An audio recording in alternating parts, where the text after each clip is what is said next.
네, 성경 말씀 보겠습니다. 성경 말씀은 구약 성경 아가서 제2장 10절에서 14절 말씀입니다.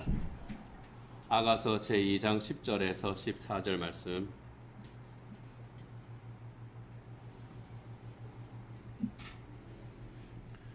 함께 읽겠습니다. 하나님께서 주신 말씀입니다. 나의 사랑하는 자가 내게 말하여 이르기를 나의 사랑 내 어여쁜 자야 일어나서 함께 가자.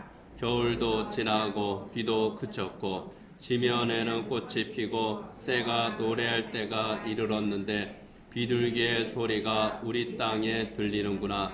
무화과 나무에는 푸른 열매가 익었고 포도나무는 꽃을 피워 향기를 토하는구나.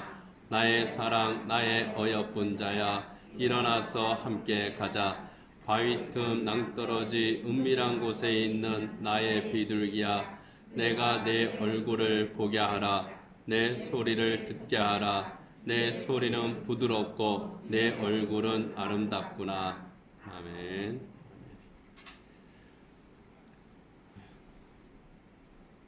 유대인들의 명절이 되면 낭독하는 책이 있습니다.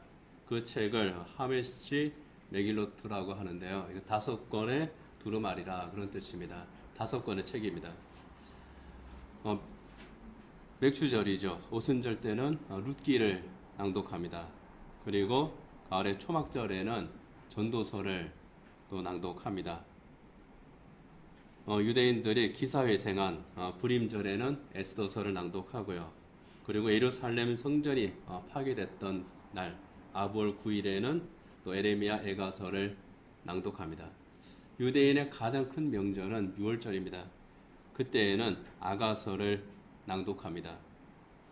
하나님의 사랑을 생각하면서 이 사랑의 노래 7일 동안 매일 한 장씩 낭독을 한다는 겁니다.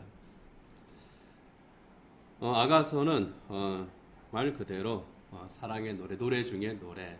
근데 그 노래는 바로 사랑의 노래입니다. 이스라엘 왕 솔로몬하고 또 술람미에 산 그 여인 이 두 사람이 서로 주고받는 식으로 노래를 서로 주고받는 식으로 되어 있습니다.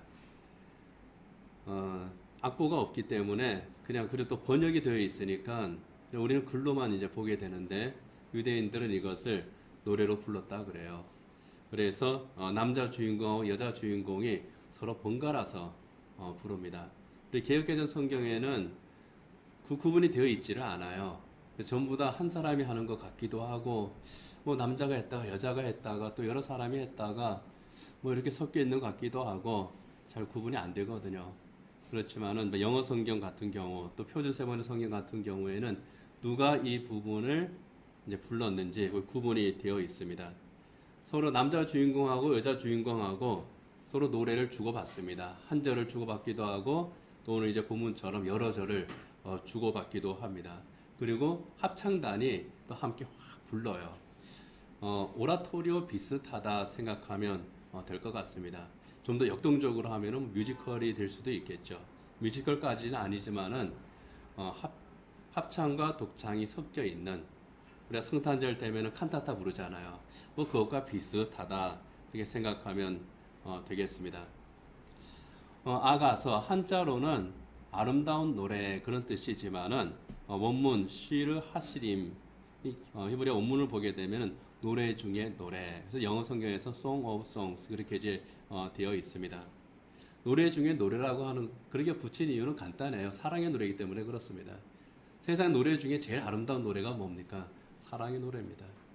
사람의 마음을 제일 흔들고 또 감동을 주고 변화시키는 참 아름답고 감미로운 노래는 뭐라 해도 역시 사랑의 노래입니다. 그래서 청년들이 프로포즈 할 때 어떻게 합니까? 잘 부르든 못 부르든 사랑의 노래를 불러주죠. 뭐 안 부르는 사람도 있겠지만 우리 주영이가 지금 고개를 팍 흔들었습니다. 낭만이 없어. 그리고 결혼식 할 때 어떻게 합니까? 사랑의 노래로 또 축가를 부르죠. 그래서 사랑의 노래가 가장 노래 중에 노래다. 그렇게 해서 시르 하시림 그렇게 이름을 붙인 겁니다. 아가서를 보면은 우리말로 번역된 것은 그래도 좀 표현을 순화시켰어요. 근데 원문을 보거나 또는 영어 성경으로 이렇게 이제 보게 되면은 좀 표현이 민망한 그런 그 부분들도 있습니다. 어떤 뭐 신체의 묘사라든지 이런 부분은 야 이걸 어떻게 성전이나 회당이나 예배당에서 이걸 읽을 수가 있을까 싶은 그런 부분들도 사실 있습니다. 그래서 유대인들은 13세가 되기 전까지는 못 읽게 합니다. 성인식 할 때 그때 비로소 읽게 합니다. 그래서 TV 이제 드라마나 영화 보면은 12 해놓고 동그라미 딱 쳐놓은 거 있잖아요. 12세 이하는 보는 걸 금지하는 그것처럼 유대인들도 12세 이하는 이건 보면 안 돼. 13세 때부터. 그러니까 우리 지금 현재 나이로 15살, 중학교 한 2학년, 3학년 정도 나이가 돼야 비로소 읽을 수 있는 것이 아가서입니다. 그럼에도 불구하고 아가서가 성경에 포함이 되어 있습니다. 그리고 13세가 넘어야 읽을 수 있었던 것은 단순하게 이 남녀가 서로 사랑을 나누는 사랑의 노래가 아니라 하나님과 하나님의 백성들 그 사이의 사랑의 노래이기 때문에 그 의미를 이해할 수 있는 나이가 되었을 때 비로소 이 아가서를 읽게 했다 하는 거죠.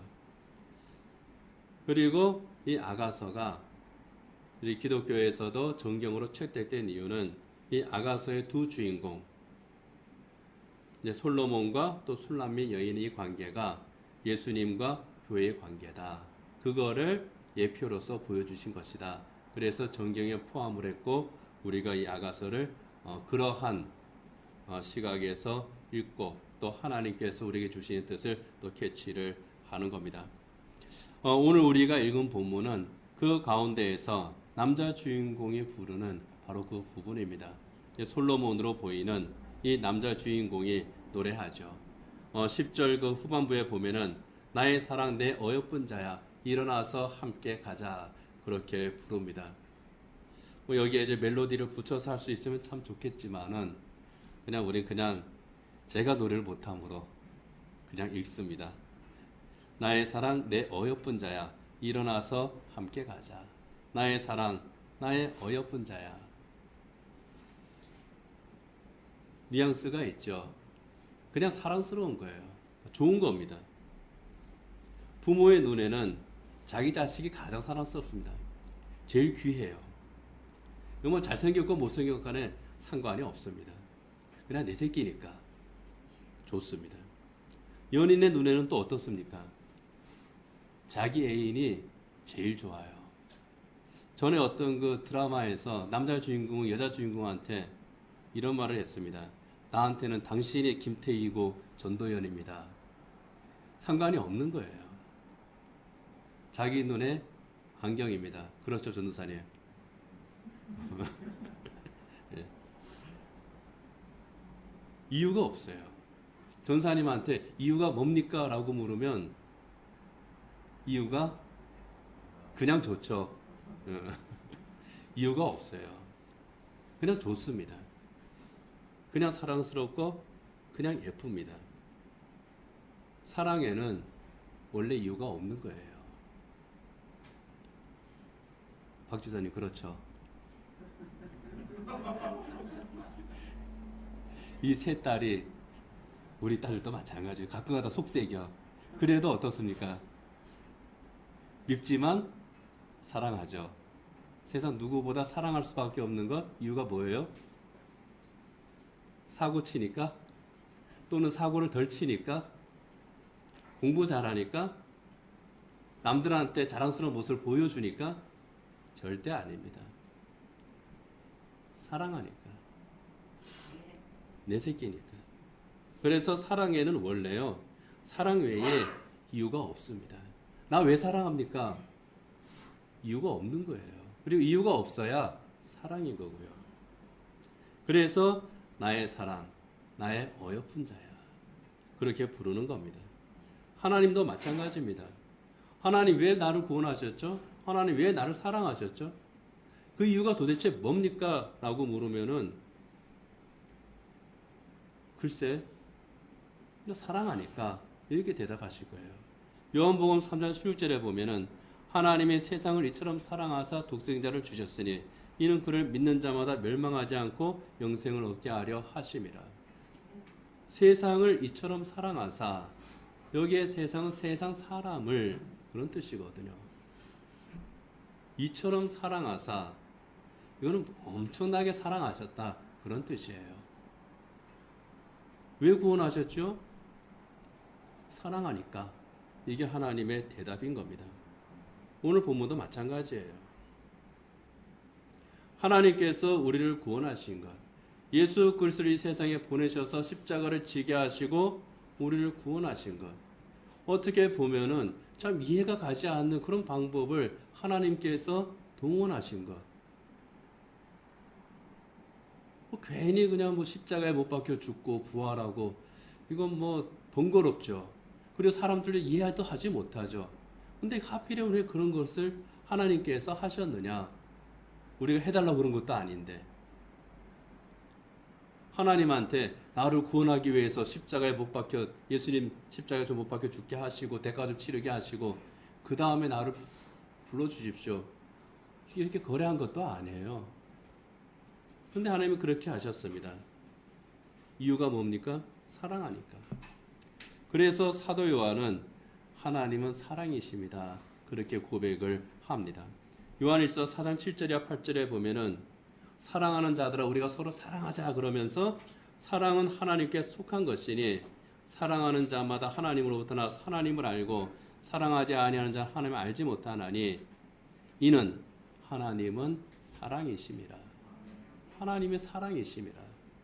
그 사랑으로 우리를 택하셨고 우리를 부르셨고 우리를 구원하셨고 이를 위해서 독생자 예수 그리스도를 십자가에 하나님께 드리는 화목제의 제물로 드리게 하신 겁니다. 왜 구원하셨느냐? 그냥 사랑하시니까. 아가서의 남자 주인공이 왜 사랑하느냐? 사랑하니까.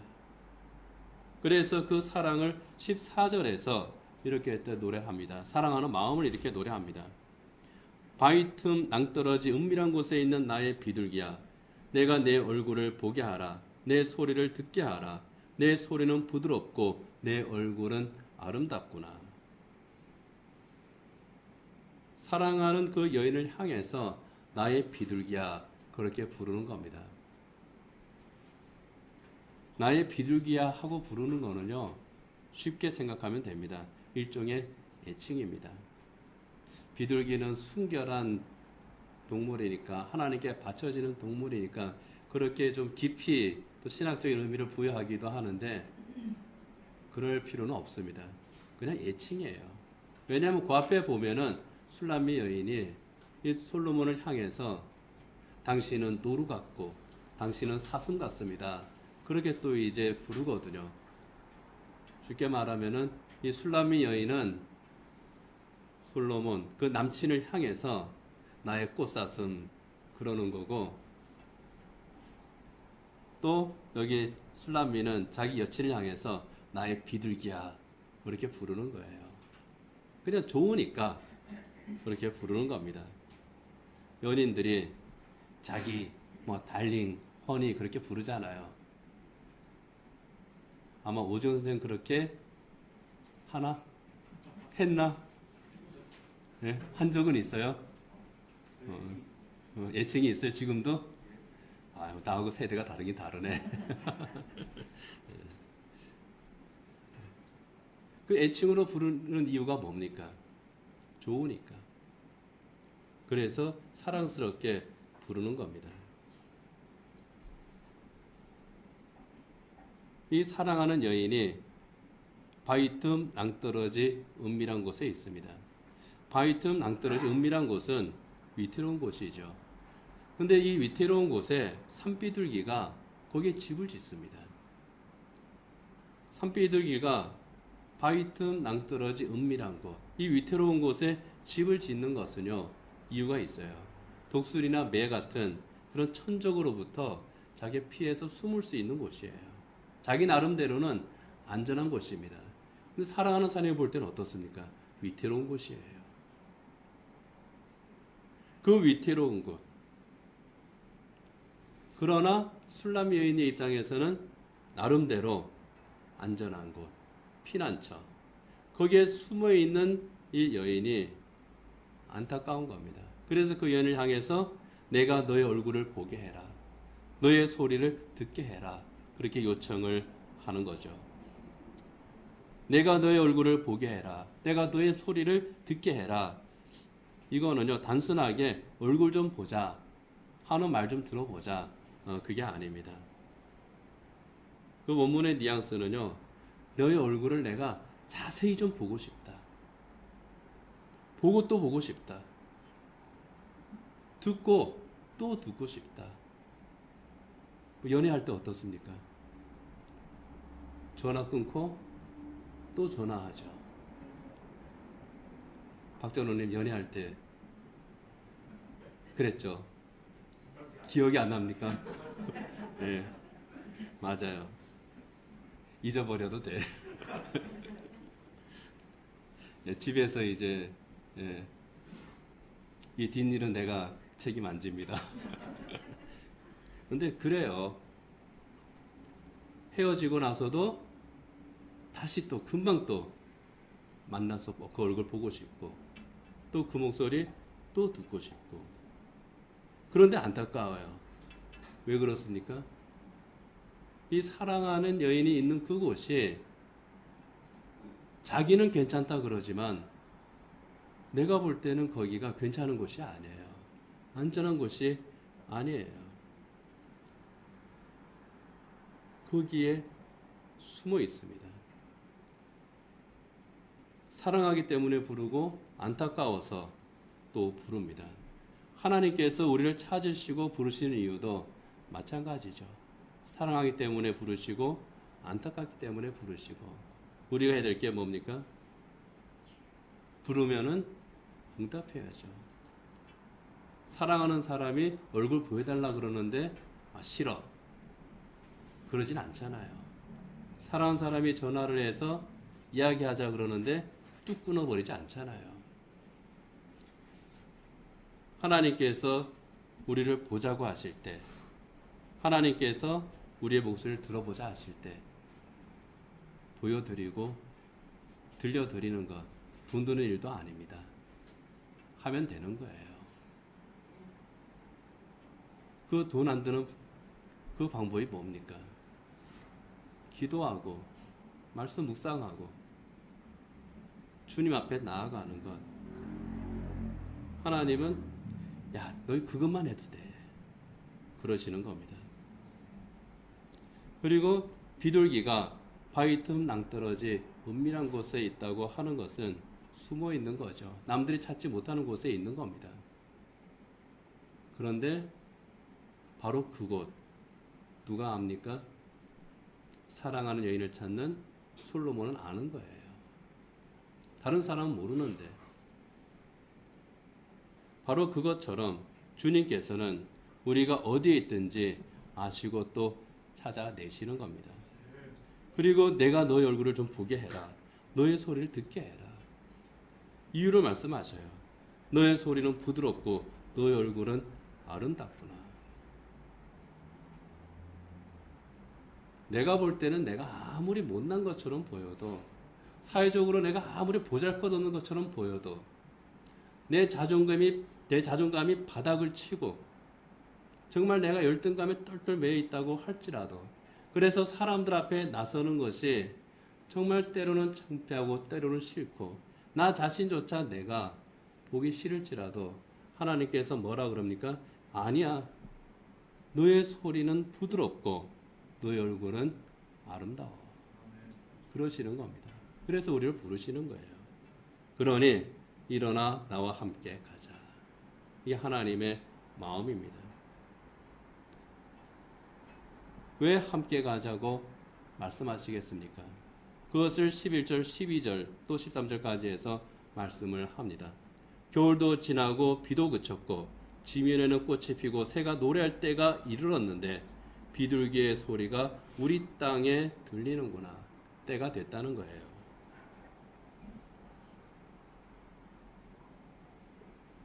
겨울도 지나고 비도 그쳤습니다. 이 팔레스틴 지역, 이스라엘 사람들이 사는 팔레스틴 이 지역은요, 겨울이 지나고 비도 그친 바로 그때, 이른 봄입니다. 겨울로 접어들기 전, 그러니까 한 10월 말쯤에서부터 비가 내려요. 그때부터 우기가 시작이 됩니다. 그것을 이른비라고 그럽니다. 그러니까 우리의 계절로 볼 때는 가을인데 그 사람들로 볼 때는 그게 이른비입니다. 봄에 내린 비는 늦은 비가 되고요. 이른비가 그친 때입니다. 그러니까 봄이 시작된 때예요. 3월쯤입니다. 3월, 4월 그때쯤이에요. 겨울이 지나고 비도 그친 바로 그때는 이 팔레스틴의 광야 지역에 놀라운 일이 일어나는 그때입니다. 긴 겨울이 지나고 어둠의 시간, 기다림의 시간이 지난 후에 꽃이 피기 시작합니다. 3월 말이 되면은 일주일 말에 이 팔레스틴의 광야 지역이 아주 파랗게 초원으로 변해버려요. 밀과 보리가 싹이 나고 그것을 보면서 이제 봄이 됐고 이제 곧 추수할 때가 됐구나. 이제 밀과 보리를 거둘 때가 됐구나. 꽃들 사이로 새들이 노래하기 시작합니다. 이제 때가 됐구나. 자연은 봄이 되고 열매를 맺을 때가 되었고 솔로몬과 술람미 여인 사이에는 이제 사랑의 꽃이 피고 사랑의 노래를 부르는 계절이 시작이 됐다는 거예요. 야, 이제 시작됐어. 이제 너가 그 벼랑 끝 낭떠러지에서 이제 나올 때가 됐어. 일어나 함께 가자. 함께 가자. 때가 됐다. 하나님의 때도 있죠. 자연의 계절이 어김이 없고 변화가 없듯이 변할 때는 항상 때를 맞추어서 정확하게 바뀌는 것처럼 하나님의 때도 정확하게 그때가 이르게 되고 하나님께서 하나님의 일을 시작하신다는 겁니다. 우리도 계절의 변화를 이렇게 맞이하잖아요. 그런데 인간이 좀 둔해요. 자연보다 더 둔합니다. 여름 참 길다. 이 여름이 언제 끝나지? 그런데 길을 가다 보면 가로수들은 어때요? 벌써 가을을 맞이하고 있습니다. 한참 찌는 아직 여름이 안 끝난 것 같은데 은행나무 잎은 바뀔 준비를 하고 있어요. 단풍도 들 준비를 하고 있습니다. 이제 겨울이 시작이 됐죠. 올 겨울이 얼마나 길지 모르겠지만은 이 겨울이 아무리 길어도 어떻습니까? 때가 되면 얼음을 뚫고서라도 싹이 올라옵니다. 꽃이 펴요. 철새도 돌아옵니다. 팔레스틴의 3월이 그렇습니다. 그 때가 됐다는 거예요. 그리고 푸른 무화과 나무에는 푸른 열매가 있고 포도나무는 꽃을 피워 향기를 토하기 시작합니다. 무화과 나무에 푸른 열매가 익었다는 거는요. 이 원문을 보게 되면은 벌써 무화과 나무 열매가 맺었다, 익었다 그런 뜻이 아닙니다. 무화과 나무는 6월 7일 돼야 그 열매가 익습니다. 무화과 나무에 싹이 돋았다 그렇게 되어 있습니다. 싹이 돋았다고 하는 것은 열매를 맺을 준비가 되었다는 거예요. 그리고 그 중에는 아주 파랗게 무화과 열매인 듯 아닌 듯한 그런 열매가 맺혀요. 포도나무가 꽃을 피워서 향기를 토한다는 것도 마찬가지입니다. 열매를 맺을 준비가 됐다는 겁니다. 역시 때가 됐다 그런 뜻입니다. 이제 때가 됐어. 나와 함께 가야 될 이 때가 된 거야. 그것처럼 하나님께서도 선지자들 통해서 언약하신 것들, 하나님의 구원의 때가 이제 됐다 하신 겁니다. 그 하나님의 때가 뭡니까? 하나님의 아들 예수 그리스도께서 이 세상에 사람의 몸으로 오시는 바로 그때입니다. 하나님의 구원의 때예요. 하나님께서 예비하신 구원 사역이 이제 열매를 맺게 될 바로 그때, 하나님의 구원의 준비가 다 된 바로 그때다. 이제는 하나님께서 부르시는 것만 남은 때예요. 솔로몬이 술람미 여인을 부르는 것처럼 하나님께서 구원받을 그 백성들을 부르실 때가 되었다는 겁니다. 이 아가서의 두 주인공 솔로몬과 술람미 여인이죠. 근데 솔로몬, 술람미 이름 비슷하죠. 같은 뜻이에요. 평화를 뜻하는 이 샬롬의 남성형, 여성형입니다. 평화롭다 그런 뜻이에요. 그런데 둘은 서로 달라요. 술람미 여인의 이 평화는 바위 틈 낭떠러지 은밀한 곳에서 겨우 지키는 그런 평화입니다. 위태로운 평화예요. 그것이 아무리 자기를 지켜주는 피난처라고 할지라도 사실은 안전하지 못한 것. 평화로운 것 같지만 불안한 평화, 위태로운 안식이 이 술람미 여인의 평화라 하는 거예요. 그러나 그럼에도 불구하고 그곳에 숨습니다. 왜 그렇습니까? 숨을 곳이 거기밖에 없기 때문이에요. 대안이 있으면 나오고 싶은 곳입니다. 사실은요. 피할 수 있으면 피할 수 있는 그런 곳이에요. 그렇지만 대안이 없기 때문에 이 바위 틈 낭떠러지 은밀한 곳에 계속 머무르고 있는 겁니다. 인생의 모습하고 비슷하지 않습니까?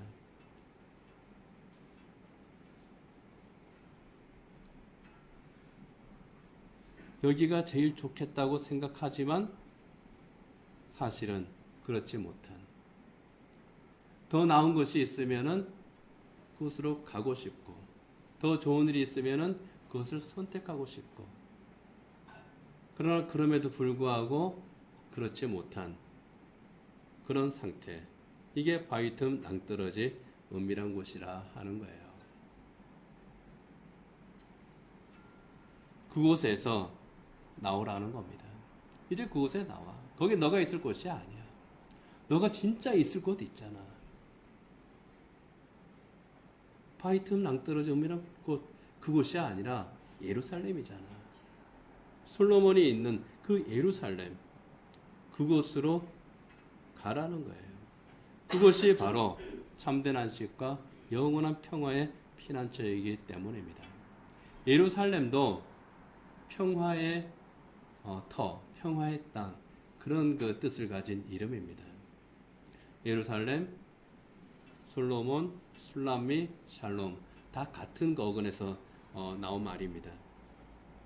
그래서 남자 주인공이 술람미 여인을 향해서 나의 사랑, 나의 어여쁜 자야, 일어나서 함께 가자. 어디로? 예루살렘으로. 그렇게 가자는 거예요. 곧 성탄절이죠. 세상에 오신 예수님께서 오신 이유, 사랑으로 오신 그 예수님께서 그 사랑의 대상인 우리를 향해서 노래하시는 겁니다. 나의 사랑, 나의 어여쁜 자야, 일어나서 함께 가자.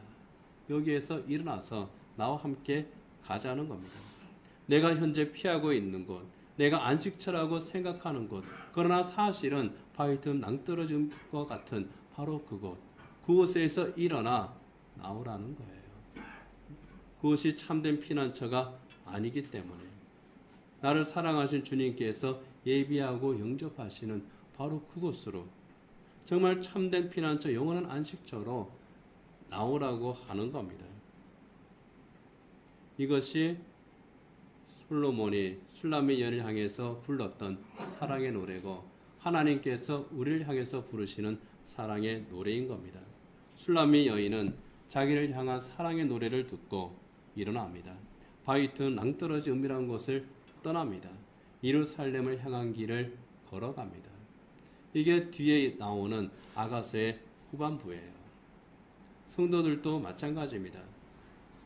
성도들을 향한 하나님의 사랑의 노래, 그 사랑의 부르심을 듣고 주님과 함께 영원한 예루살렘, 하나님 나라를 향한 그 길을 가는 겁니다. 이게 우리의 신앙 생활입니다.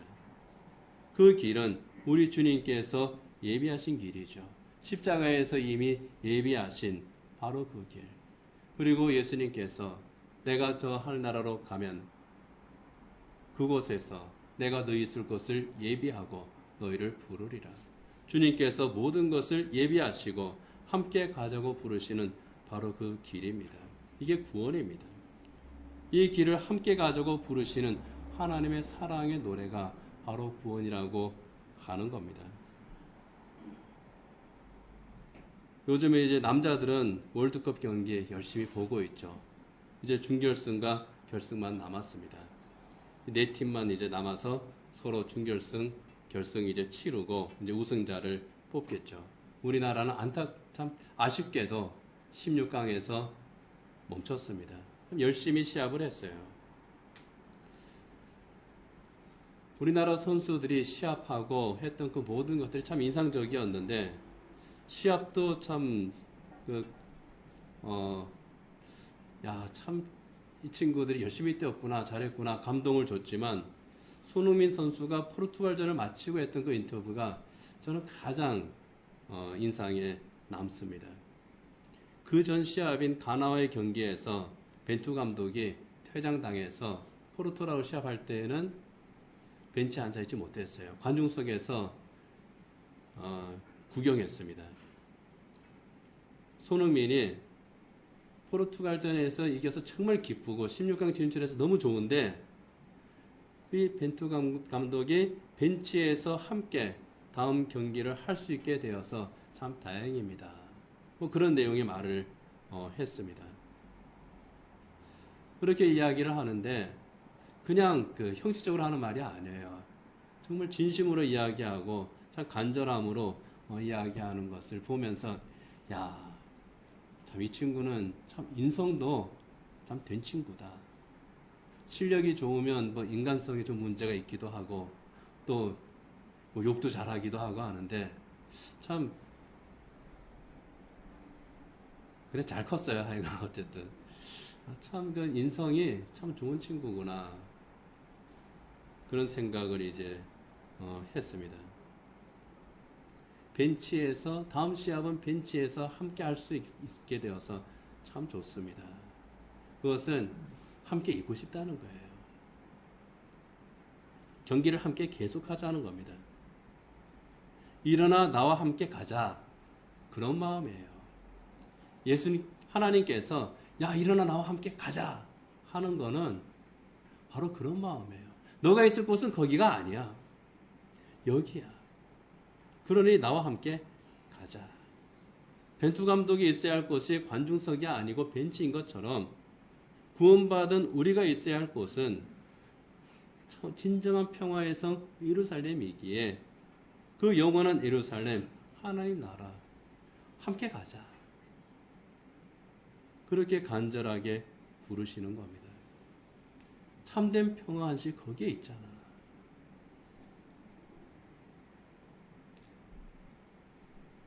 예수님께서 베들레헴에 태어나셨을 때 하늘의 천과 천사들이 노래했죠.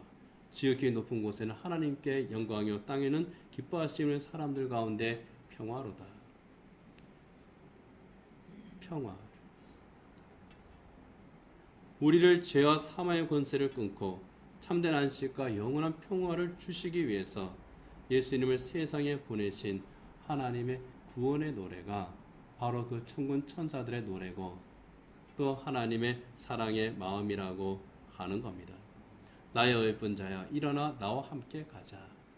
주님의 마음입니다. 주님의 사랑입니다. 그렇게 부르는 노래는 하나님께서 우리를 향해서 부르시는 구원의 노래입니다. 성탄절은 하나님께서 부르신 이 사랑의 노래, 구원의 노래를 우리가 듣고 화답하는 그 날입니다. 이렇게 화답할 때에 술람미가 그 부름을 듣고 일어나서 나와서 예루살렘으로 향해서 갔듯이 우리도 우리가 있는 바로 이 자리에서 나는 괜찮다고 생각하지만 나는 좋다고 생각하지만 사실은 우리가 영적으로 또 우리의 삶이 사실은 위태로운 바로 그 피난처 안식처, 그곳에서 일어나서 참된 안식처, 영원한 평화의 나라, 그 하나님 나라로 함께 가야 될 줄 믿습니다. 주님과 함께, 그리고 우리 모두 함께 그 나라로 가는 저 여러분 되기를 원합니다. 기도하겠습니다.